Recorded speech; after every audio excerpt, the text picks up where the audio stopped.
Bueno, antes de explicaros qué es la teosofía, recordaros simplemente que a finales del siglo XIX, surge una tendencia, un interés cada vez más fuerte hacia pues, las sociedades herméticas, el misticismo, el ocultismo, ¿no? Hay un cambio, vamos a decir, espiritual en el siglo XIX importante que va a llevar al surgimiento de diferentes corrientes, de diferentes teorías de carácter espiritual. Una de ellas es la teosofía. Para empezar, ¿qué es teosofía? Bueno, antes de hablaros de qué es teosofía, fijaos en el nombre. Ya el propio nombre nos va acercando, nos va dando pistas. Teosofía está conformada la palabra por dos términos griegos, que serían por un lado teos, que es Dios, y por otro sofía, que es sabiduría, como vemos aquí.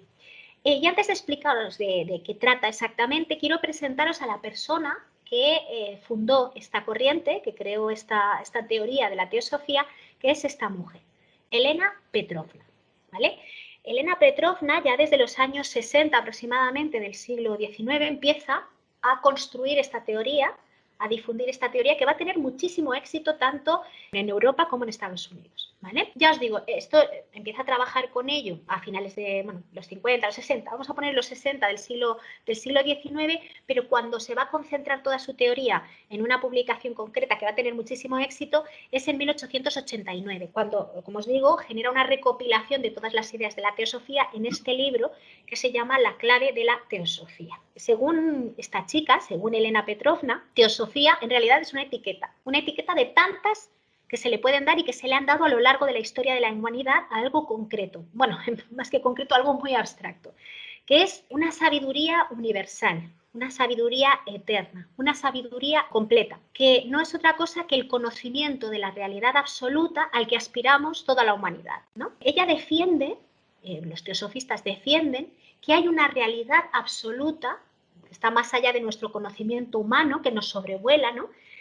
Que está formada, esta teoría está muy influida por muchas corrientes de pensamiento y muchas religiones, podéis ver en su propio emblema, pero realmente está muy influida por el sistema de pensamiento neoplatónico, ¿vale? La teoría de las ideas, en fin, igual luego lo hablamos. Pero en cualquier caso, ella defendían, estos teólogos de la teosofía, defendían que existe una realidad absoluta, no discutible, que está más allá de nuestro mundo material y que nosotros a veces podemos ir acercándonos a ella, podemos hacer esfuerzos por acercarnos a ella, pero que es un camino duro, es un proceso duro, ¿no? Es un proceso en el que tenemos que buscar la manera de enfrentarnos, de poder superar nuestras limitaciones como humanos para acceder a esa visión total y absoluta de la verdad. Entonces, para que entendamos cómo lo planteaban, ellos crearon una serie de sociedades teosóficas, la primera en 1875, y estos pensadores, estos intelectuales, lo que hacían era intentar aunar tres disciplinas, la ciencia, la filosofía y la religión. Decían que a través, cada una rama ya veis diferente de conocimiento, de acercamiento, alguna más científico, alguna más espiritual, pero cada una de estas ramas nos permite como seres humanos acercarnos, plantearnos pensamientos de carácter más abstracto y acercarnos a ellos con diferentes técnicas. El ejemplo que ponían, un ejemplo básico era, los científicos cuando tienen que investigar, cuando tienen que estudiar todo lo que nos rodea, vamos a llamarle naturaleza, pero el universo que nos rodea, y sacan conclusiones, no es que se hayan inventado las leyes que rigen a la naturaleza. Por ejemplo, cuando surge la teoría de la relatividad, no es que Einstein se inventase que existe la relatividad, es que comprobó que existía y él generó las leyes sometiéndolo a investigación, a observación empírica, a un proceso de hipótesis, ¿no? De poner en duda esa hipótesis, de ponerla a prueba y al final generar la tesis y la síntesis. A través de un proceso científico se llegó a la conclusión de que eso era válido, esa regla era válida en cómo funciona el universo. Así funciona la ciencia, ¿no? Y entonces ellos decían, de la misma manera, a través de diferentes herramientas, el hombre puede llegar a asimilar la verdad absoluta, esa verdad inmanente que nos supera y que nosotros vamos rascando y vamos conociendo a través de diferentes técnicas, a través de diferentes leyes, a través de un proceso que es el que abarca toda esta teoría de la teosofía. Esta teoría, esta búsqueda de un cambio mental, de ser conscientes de que hay algo más rotundo, una verdad absoluta que defiende esta teosofía y que hay diferentes caminos para llegar a ella, ¿no? Esta idea influyó muchísimo en varios artistas de varios países, en la zona rusa, en la zona de Países Bajos, en la zona de Alemania, ¿no? En Europa llegó a varios artistas y cambió su manera o influyó en su manera de entender qué es el arte, para qué sirve el arte, cómo debe componerse el arte. Por eso le estoy dando tanta importancia, porque tenemos que entender que, ya, más allá de que sea una sociedad mística, ¿no? Una tendencia mística o esotérica, más allá de todo eso, plantea nuevos caminos. O sea, lo que plantea es, lo que estoy haciendo a nivel artístico, ahora lo veremos, es suficiente. El arte, por ejemplo, si yo quiero llegar a conocer esa realidad universal que me dicen que existe, que no se basa en la imitación, que no se basa en lo verosímil, sino que está más allá de nuestras capacidades, y yo quiero utilizar el arte para poder asimilar y para poder tocar esa realidad, ¿cómo debo utilizar el arte? ¿Qué tengo que hacer? ¿El arte que se ha producido hasta ahora es válido? Si se está generando un nuevo tipo de sociedad, si hemos descubierto que hay nuevos caminos para asimilar otras verdades, ¿el arte que se ha hecho hasta ahora es válido? ¿O hay que cambiar las normas del juego artístico que han sido válidas hasta el 19, pero que llegan siglos y siglos y siglos en movimiento? Bueno, este planteamiento no era nuevo, ¿eh? Aquí os he puesto dos obras en las que vemos cómo este pensamiento, cómo los artistas en diferentes épocas, incluso siguiendo una teoría muchísimo más conservadora y basada en el academicismo y en todos los siglos de figuración que se han dado en nuestra historia del arte hasta finales del 19, claro, los artistas se han tenido que enfrentar al modo en el que el arte puede reflejar conceptos abstractos, ¿no? ¿Cómo representar el concepto verdad? Es un concepto, no hay un objeto en el mundo que copiar para representar la verdad. ¿Cómo representar el concepto mentira, la alegría, Bueno, lo que tradicionalmente se hizo, como vemos aquí, es esos conceptos abstractos se encarnaban en cuerpos humanos o en elementos físicos que el artista podía copiar. Normalmente, y sobre todo si eran positivos, se les representaba dentro de cuerpos femeninos, ¿no? La mujer como continente, como símbolo, no como elemento activo, sino como elemento pasivo, como continente y representación simbólica de un principio abstracto. Lo vemos que aquí esto es la verdad, no es una mujer, es la idea de verdad, esta es la idea de tiempo, ¿no? Los han humanizado para representar una escena de carácter teatral. Lo mismo sucede aquí. En este caso, bueno, en los dos casos la verdad está luchando contra la falsedad, lo que pasa es que en la otra pieza veíamos el tiempo, ¿no? entre ellas dos, y aquí vimos la verdad luchando directamente con la falsedad con esta máscara. En fin, esto os lo enseño para que veáis que no es algo nuevo. Lo que pasa es que, claro, ha habido un cambio. Vamos a ver que, ya hemos visto, ha llegado la revolución industrial.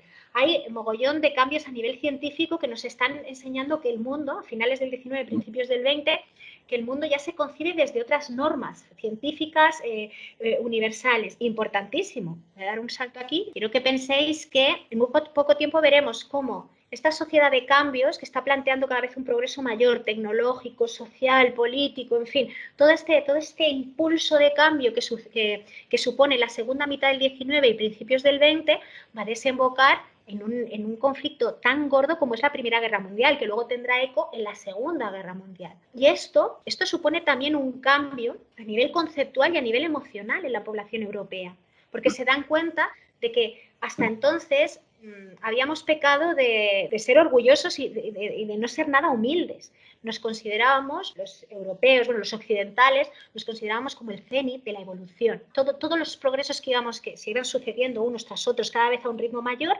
solo podían ser positivos y cada vez más positivos. Y bueno, las posiciones universales, todo esto que os he explicado, cada vez a ver quién daba más. Y de repente hay un conflicto tremendo que siembra el caos en Europa, que causa la muerte de miles de ciudadanos, de millones de ciudadanos, y que finalmente demuestra que esa evolución, que ese desarrollo tecnológico, técnico, que ese desarrollo no solo lleva a un progreso positivo, también puede llevarnos a la devastación más absoluta, ¿no? Entonces, todo esto que os estoy diciendo, toda esta época de cambios, va relacionada con una sensación de inestabilidad, de cambio, de me estoy enfrentando a una nueva sociedad. Detrás de todos estos cambios, detrás de toda esta incertidumbre, hay una realidad que va más allá de mí. Pero ¿cómo representarla? ¿Cómo asirla? ¿Cómo llegar a ella? ¿No? Bueno, esta necesidad de comprensión va a llevar a varios artistas, cada uno desde caminos diferentes. No penséis que es que se ponen de acuerdo, sino que pensando en todo esto y cada uno planteándolo desde puntos de partida diferentes, la conclusión va a ser que si queremos enfrentarnos a un arte más veraz, que si queremos ser más directos para con el público y comunicar más directamente con el público y crear un tipo de arte que esté en consonancia con lo que está sucediendo en ese momento, con todos los cambios que están sucediendo en Europa, en el mundo occidental y que por lo tanto están cambiando nuestra manera de ver, de pensar, de vivir, hay que buscar otro tipo de representación.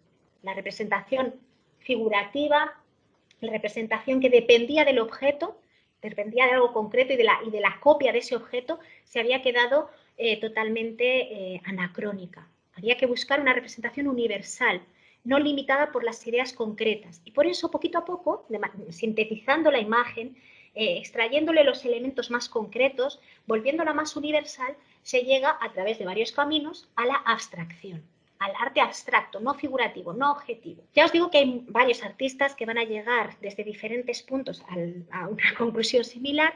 Quiero que hablemos de Vasily Kandinsky. Deciros que esta persona era de estas personas que toman elementos que se dejan influir por corrientes que le rodean en aquel momento, era hijo del espíritu de su época realmente, y que toma preguntas y respuestas de cada una de esas corrientes y que va conformando una idea propia de lo que es, en concreto, en este caso, su práctica artística. Él, para empezar, antes de comentaros el resto, deciros que él era sinestésico. Esto es una cosa, o se supone, se cree que era sinestésico. Su mente funcionaba relacionando directamente, unía la sensación de, o sea, cuando oía sonidos, música, los traducía directamente a color.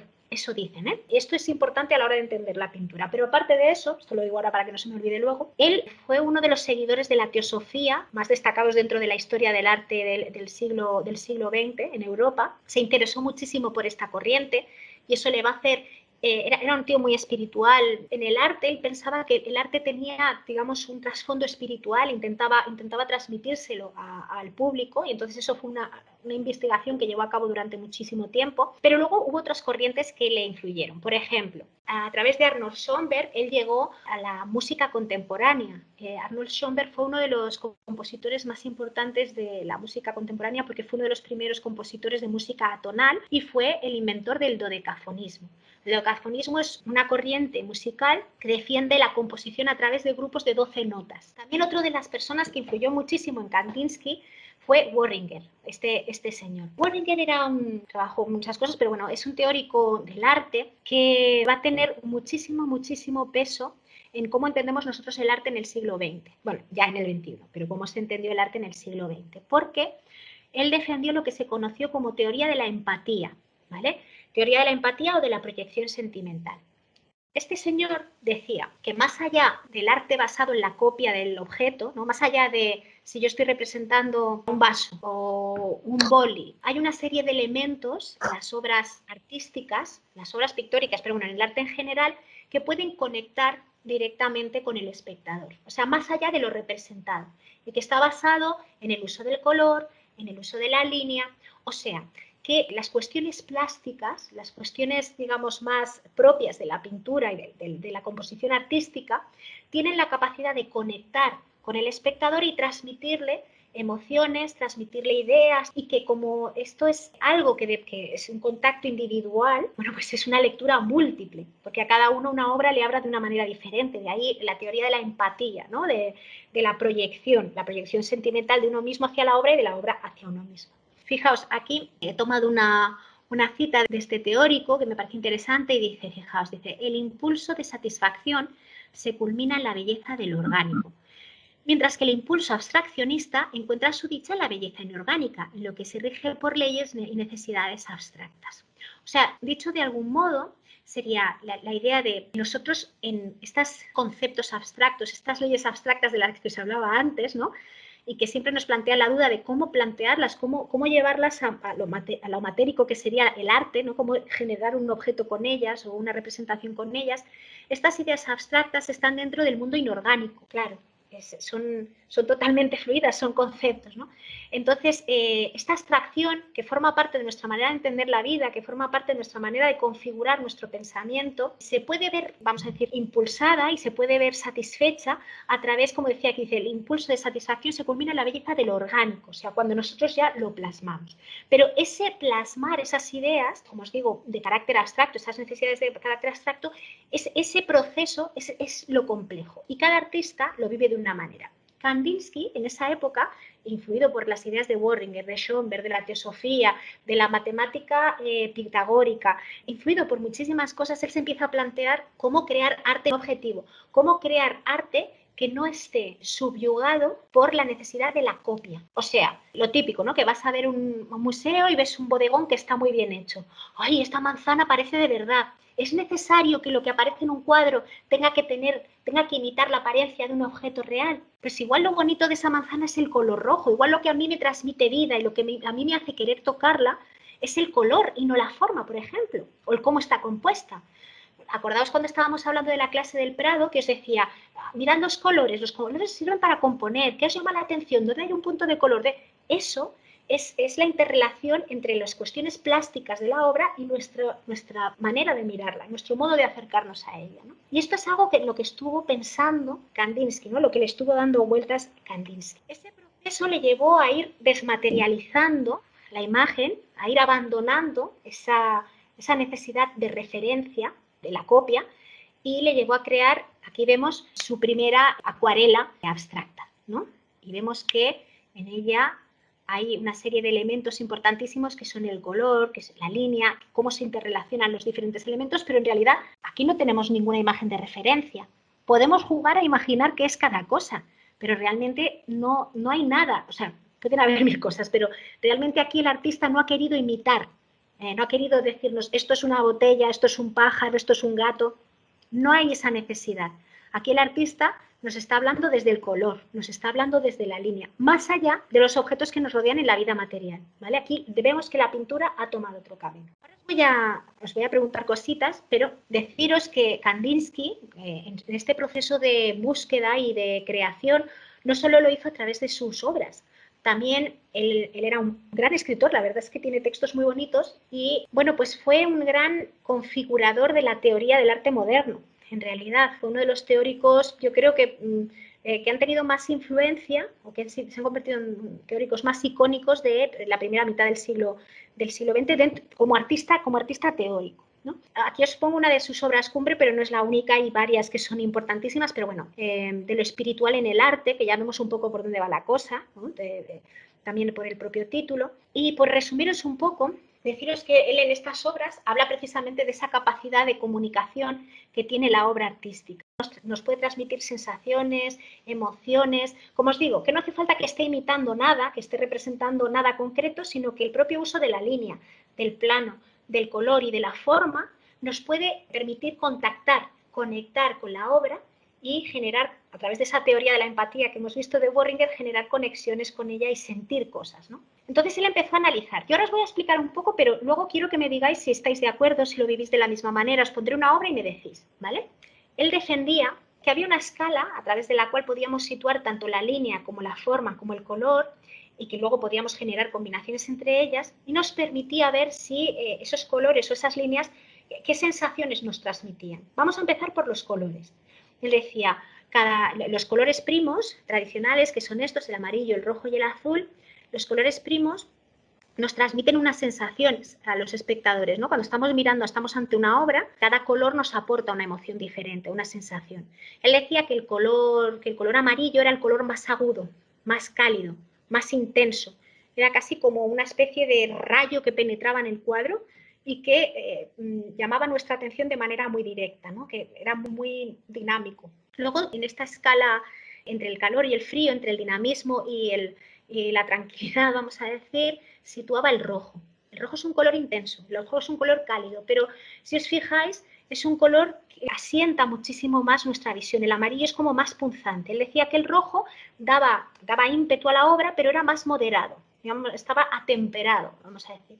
Y por último tenemos el azul que tradicionalmente se ha relacionado o con la calma o con la tristeza, es un color frío que nos aleja, que da menos dinamismo al cuadro, ¿no? Paraliza la composición. Esto en cuanto a los colores y todas las combinaciones que se pueden hacer entre ellos, pues irán surgiendo a partir de estos conceptos que os acabo de explicar. En cuanto a la línea y la forma, bueno, pues él veía el punto, proyectando el punto tienes la línea y cruzando líneas tienes ángulos. Bien, pues dependiendo de la forma, si es un ángulo agudo pues es una forma mucho más punzante, lo vemos como un triángulo, ¿veis? Mucho más punzante, mucho más agresiva. El ángulo recto es un ángulo que asienta, como os digo, que es igual que el rojo, actúa de una manera similar, como vemos que asienta, que da como base y atempera la composición, y los ángulos obtusos él los relacionaba con las circunferencias, son composiciones que no son nada punzantes y por lo tanto rebajan, tranquilizan la composición. Bueno, todo esto, en realidad, él al final era la base teórica con la que componía sus obras. ¿Conocíais la obra de Kandinsky? Yo estuve viendo la exposición de él hace, no sé, 4 o 5 años y me encantó, me encanta.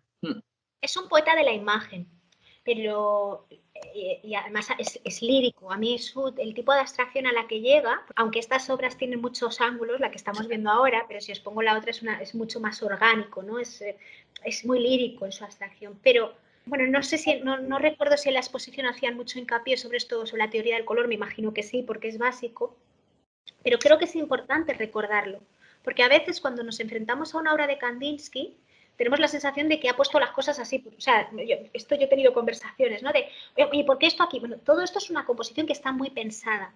Él ve, como habéis visto, él teoriza el poder de la línea horizontal, el poder de la línea diagonal. Por ejemplo, aquí fijaos que no es baladí que tengamos un ángulo agudo justo en el centro, apuntando hacia arriba, empujando la composición hacia arriba, que todo esté acompañado de líneas diagonales.